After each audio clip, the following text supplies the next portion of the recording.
বলো পাখি কি? পাখির নাম? হ্যাঁ পাখির নাম কামড়তেছে। পাখির নাম কি? রুকাইয়া পাখি। পাখির নাম রুকাইয়া পাখি। কালকে রাত্রেবেলা একটা পাখি আমার ঘরে আটকা পড়ে, সেই পাখিটিকে এখন মুক্ত করা হবে। সকালবেলা থেকে এরা পাখি নিয়ে অনেক খেলা করতেছিল। তাই পাখিটা ছাড়িয়ে দেবো। আমি ছাড়বো। হ্যাঁ আমি এখনই নাকি? এখনই ছেড়ে দিবা? হ্যাঁ দাও, ছাড়িয়ে দাও। ওই যে পাখি চলে গেল, পাখি চলে গেল। ওই যে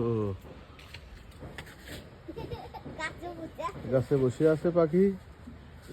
এই যে পাখি। তোমরা কি তাতে খুশি? সবাই সবাই খুশি? ইয়াহু, পাখি উড়ে গেছে।